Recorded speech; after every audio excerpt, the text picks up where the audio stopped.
अस्सलामुअलैकुम। साढ़े नाल एक गरीब किसान मौजूद है। उस दी तकरीबन एक दो मज्जी आईयां जिन्हों असी माल मुआशी अपनी जुबान चाहने हाँ। उस रखिया अपना बाली बच्चों का भी चलो दुध का घुट कोई लाभ जाए, कोई मेहनत मजदूरी करता सी। तुहानू पता है कि साढ़े कोल एक बड़ा मसला है, वनी के रोड ते रईस मिल्लां वाले जेड़े साह सट्टदे स्टीम चावलों का तैयार करके उसका जेड़े साह सट्टदे लिया के ये जी मझ है वो साह की शिकार हुई पई। हुण तुसीं सोचना है भी ये मझ किस तरह शिकार हो गई है उसका। हुण तो मैं कहना भी वो कि सुहा लिया के उत्थे सट्टदे न।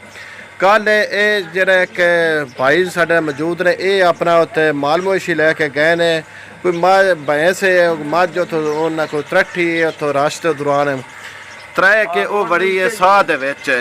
ते साह तो अगों जरा मझ साह इतनी गर्म है कि मझ सारी जख्मी होगी। आ वेख लो ये मझ जी सारी जख्मी हो गई। मझ भी लियारी आई उनकी मिलती आई, उनका जरा हवाना है थाने ये भी सारी बेकार हो गई है। हुण वो बेचारा इस कोल बैठा भी मेरे को एक लियारी मझ आई ये जी है ये भी बेकार हो गई है। तो हुण तुसीं ये सानूं दसो भी मिल मालकान भी वेंदे सुनदे पे हुंदे ने बई एक नीरी आवाम नहीं इस तो आवाज़ार इस ते माल मवेशी भी आवाज़ार ने। होने से इन्हें को पूछा भी क्या वाकई ये मझ जी भैंस है ये स्वाद का शिकार हुई है या कोई होर मसला बने? जी अस्सलाम वालेकुम। ये की मसला बने मझ नूं? जी मझ सड़ी है उत्थे जिहड़ी सुहा सट्टदे मिल्लां वाले शैलरां वाले जी। ये उत्तों गर्म ठंडी होंदी थल्ले बड़ी गर्म होंदी है। मझी उत्थों लगन लगियां मझ त्रट्ठी है जी। ਉਹਦੇ ਸਾਹ ਨੂੰ ਬੜੀ ਹੈ ਤੇ ਆ ਵੇਖ ਲੋ ਸੜ ਗਈ ਮੱਝ।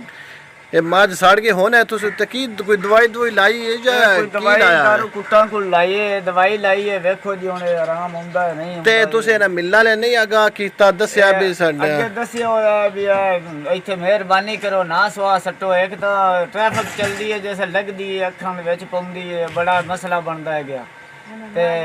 ਤੇ ਮੱਝ ਦੀ ਕੀਮਤ ਔਰ ਕਿੰਨੀ ਇਹ ਮੱਝ ਹੈ ਕਿੰਨੇ ਕੁ ਦੀ ਹੈ? ਮੱਝ ਮੇਰੇ 3.5 लाख की मझ आएगी। जी मझ इसकी कीमत वेख लो। लियारी मझ है कि मझ है ये तकरीबन बेकार हुण फिलहाल होई पई है। उस को लियारी मझ आई ये भी उन्हें बेकार होई पई है वेख लवो। तो मिल जिन्हें इस गल का मजाक उड़ाते हैं भी ये उसका हवाना जरा भी सारा सड़िया पे। तो साडी ते अल्लाह हकाम अगे अपील है भी खुदारा इस गल का कोई नोटिस लिया जाए।